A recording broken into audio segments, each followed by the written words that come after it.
Becoming You show with me, your host, Leah Roling. Do you believe you are capable of choosing your future? Sometimes it takes just one person to believe in you, or you to believe in yourself. If you find yourself continuing to say, someday I will take better care of myself, only to continue living the same day over and over and over again, then you, my friend, are in the right place. I am your biggest cheerleader, inspiring you to become you on purpose and with intention. Are you ready to create a life you love? I'm excited to share with you some big ideas that you can use today to inspire, impact, and influence your life and everyone in it. The Becoming You show starts now.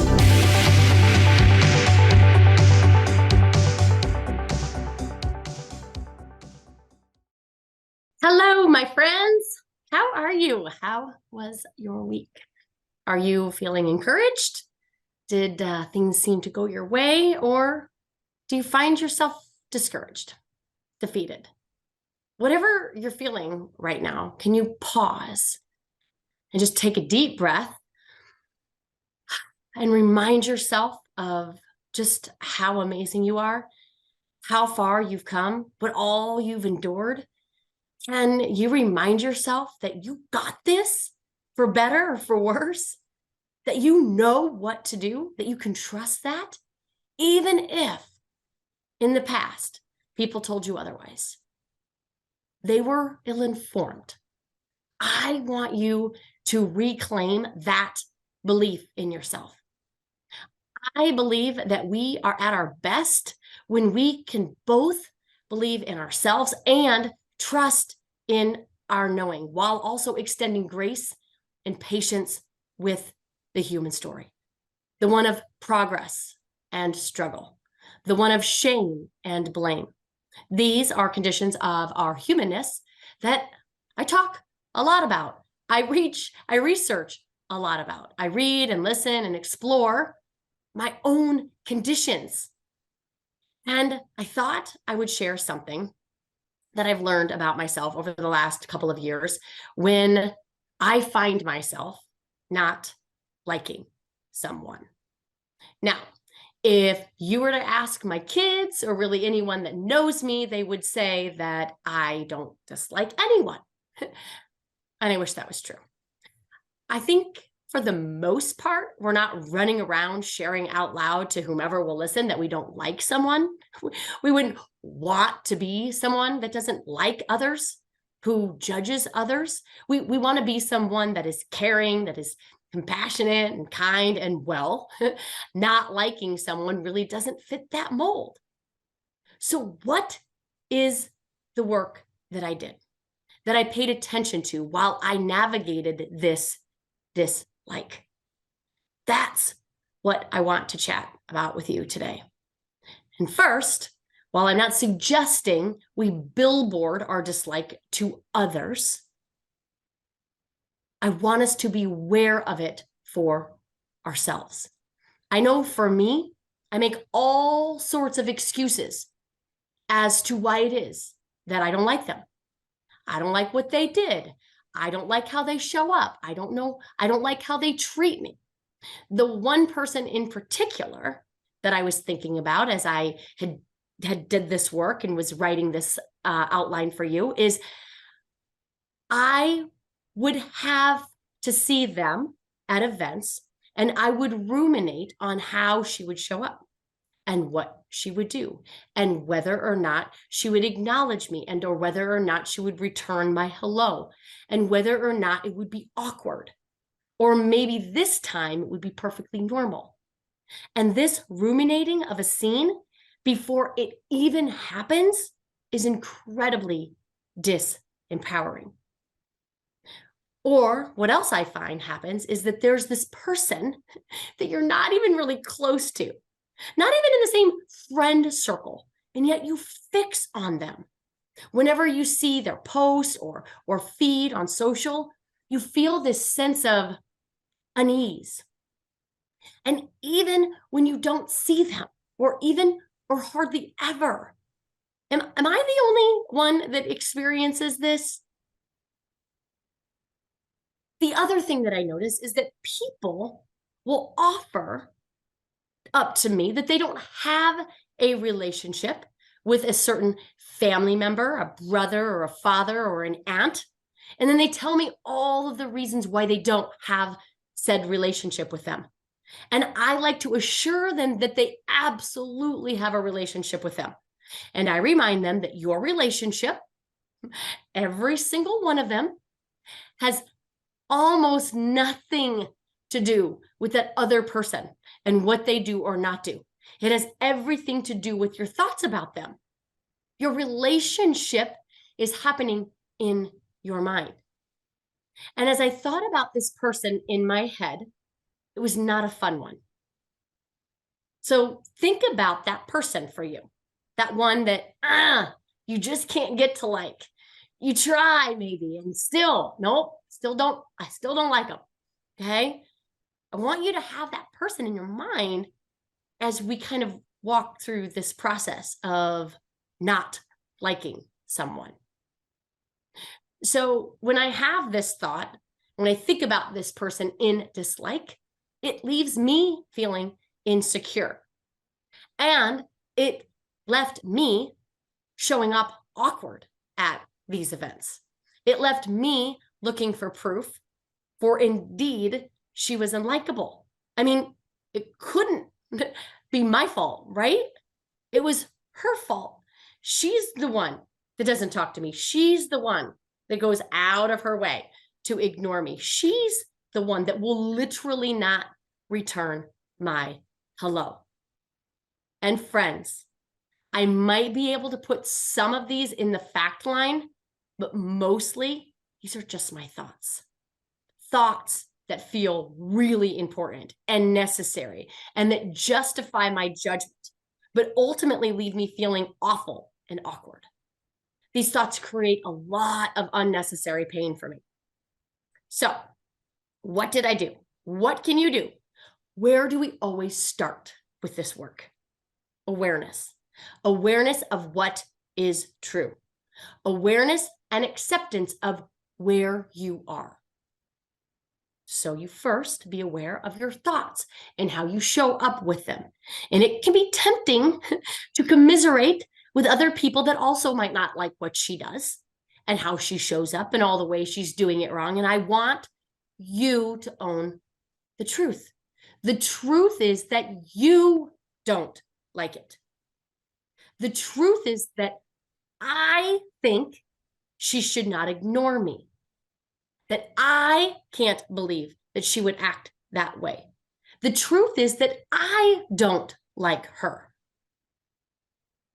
And when I take the focus off of her and all the things that she was doing and become aware of my thoughts about her, what am I thinking and feeling about her? It's way more empowering and useful than all the ways that she's doing it wrong. And when I remind myself that her likability has nothing to do with her and everything to do with me, as I am the one doing the liking. Do you see that? I've shared this many times on the podcast. Our likability and whether or not somebody likes us or not, none of our business. It's not about us. It's about the person doing the liking. So me not liking this person says a lot more about me than it does about this person. Right? And I will coach clients that tell me about an employee that they don't like.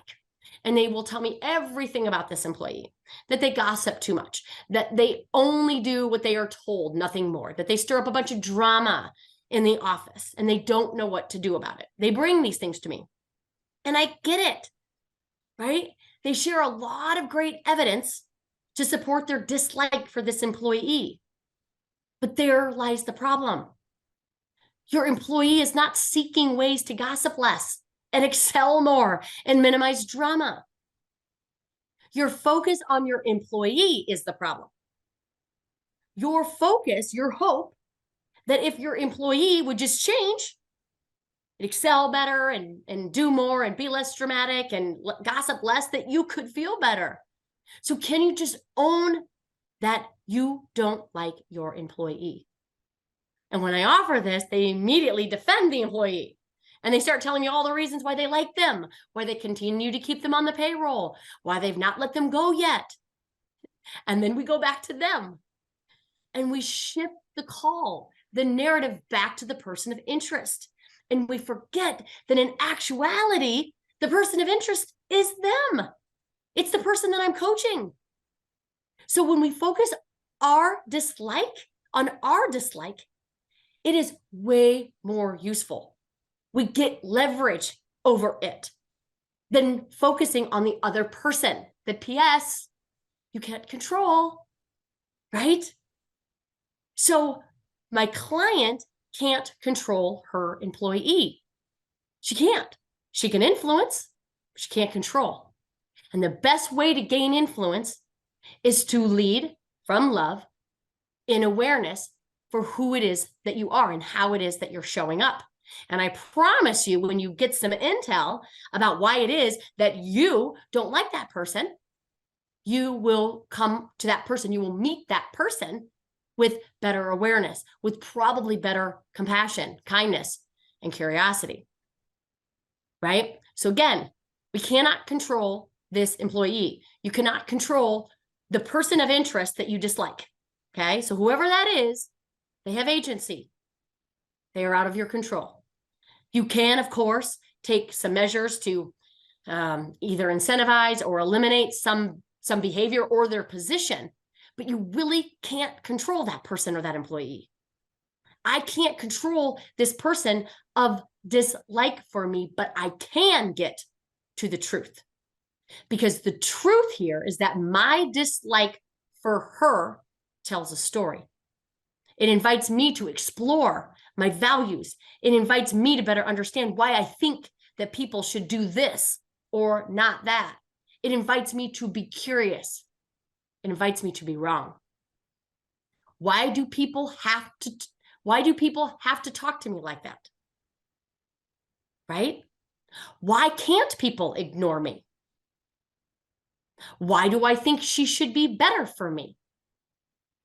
These are all questions that I asked about this person of interest for me. This person that at events I find ignores me, or I feel like she's talking about me, or we cross paths and I say hello and she doesn't respond with a hello, or that I feel that she's ignoring me. So these are my questions.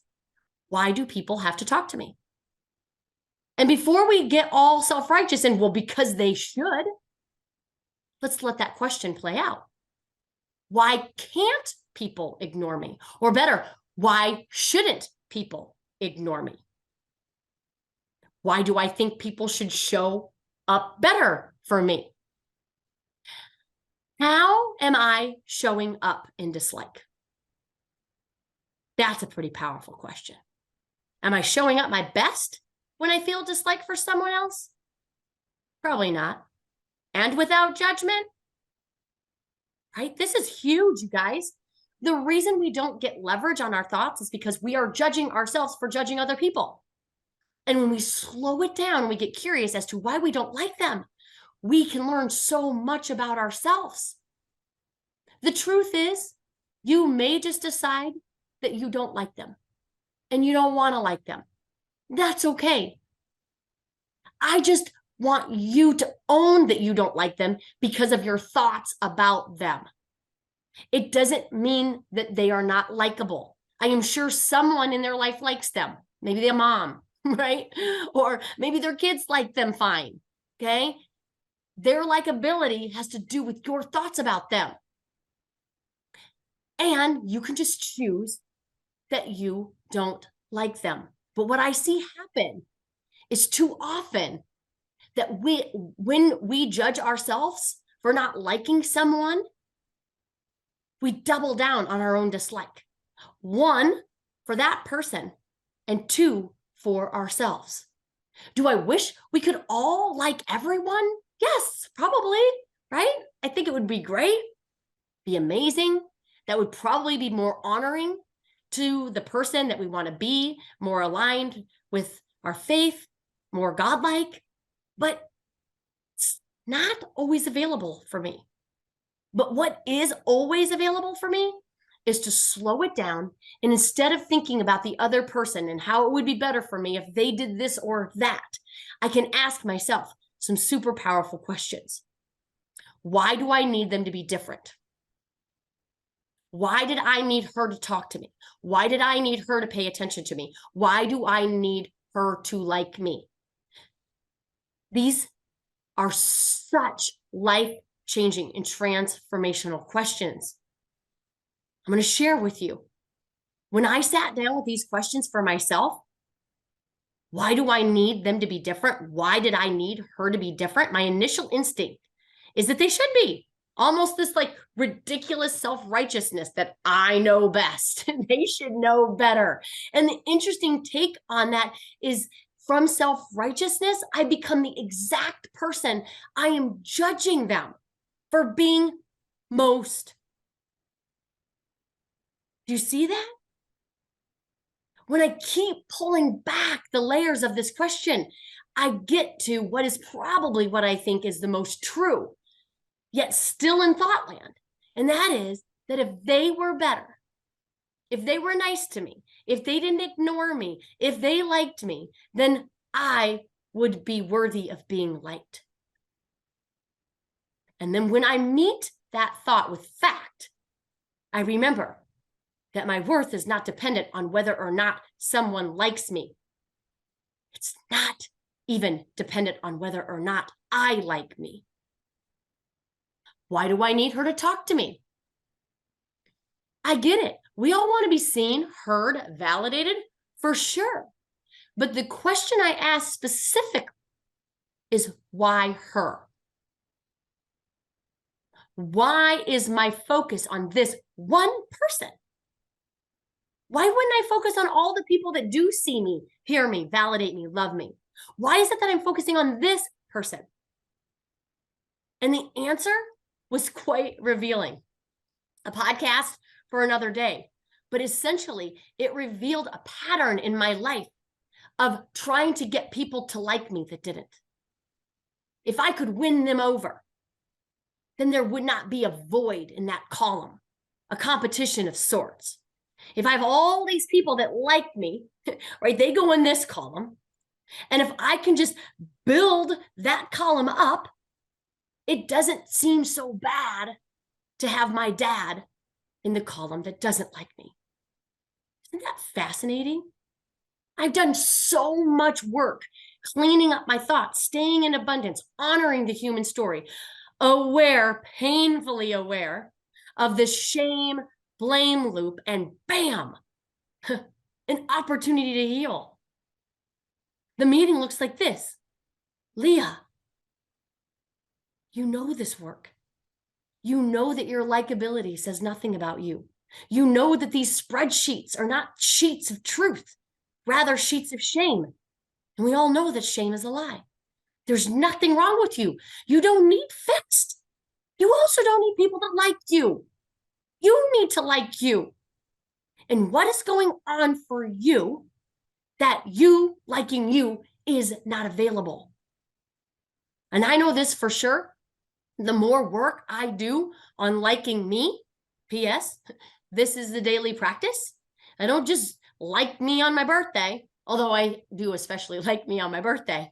But the more work I do on liking me, the less I need anyone else to. And not because I wouldn't want them to, but because I don't need them to. So can you get real honest with yourself about your dislike for whoever it is? Own it. Take responsibility of it and do so without justifying it, sharing evidence, making excuses, just accepting, geez, I don't like her. And from there, you have the most useful leverage, the opportunity to align your head and your heart, finding congruence in the truth. And you may very well decide that you don't want to continue to like them. Doesn't matter to me. I just want you to own it. I'm not even here trying to give you an easy 1, 2, 3 step framework for turning your dislike to like. I don't think that's required.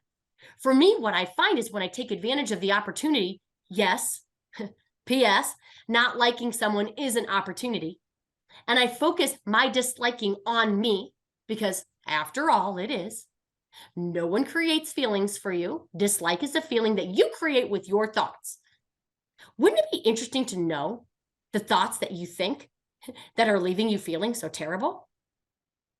Most times when I do the alignment work, I find so many different amazing things about me that I almost feel bad for disliking that person because they revealed to me so much truth, so much growth. And interestingly enough, after I cleaned up my dislike and the reasons for my dislike, I no longer need this person to be any different. I realized that most of the relationship was fabricated in my brain to begin with. And when I show up in like for this person, I don't show up standoffish and awkward and weird. And it just so happens that by doing that, I allow myself to be liked. You see, guys, people aren't very good at reading minds, but they are very good at feeling, sensing essence. I coach people all the time, and they tell me this: I don't like my assistant, but I don't tell her. Or I don't like my son's friends, but I don't tell them. I don't like my in-laws, but I would never say anything. And so, yes, they sense, but the work is still for you, should you choose. It's easy to like people that are easy to like. It's much harder to like people that are hard to like. It's even harder to like someone that doesn't like you.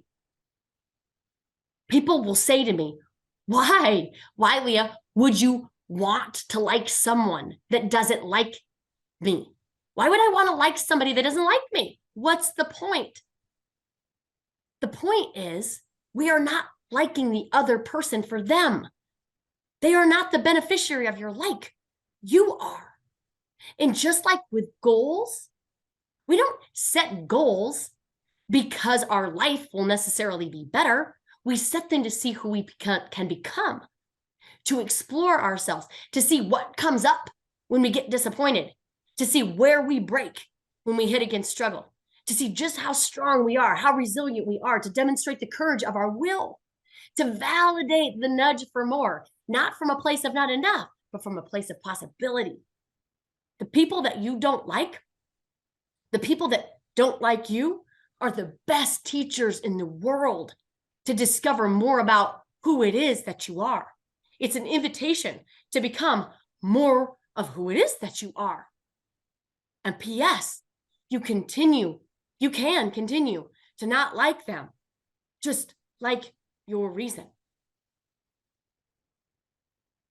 We were in church this weekend, and they were talking about just that. It's really easy to like people that are easy to like. But can you tap into another level of awareness, of love, that unconditional love of others?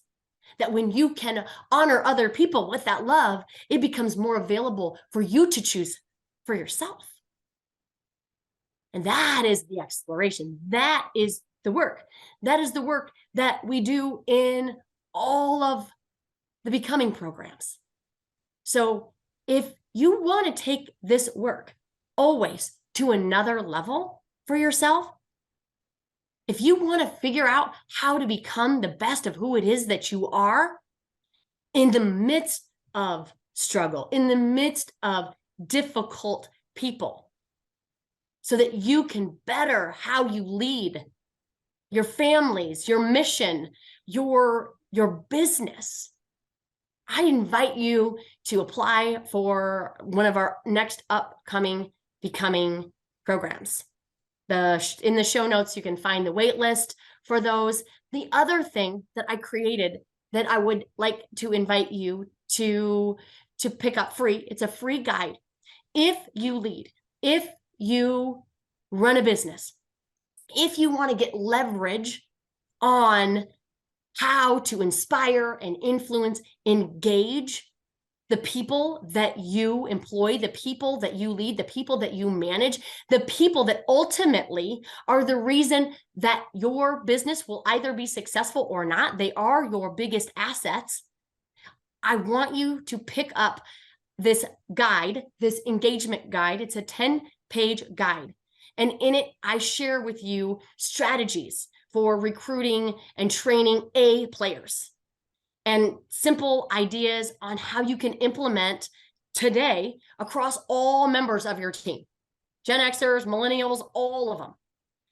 I share with you the guide to lower turnover. I've included both direct and indirect costs.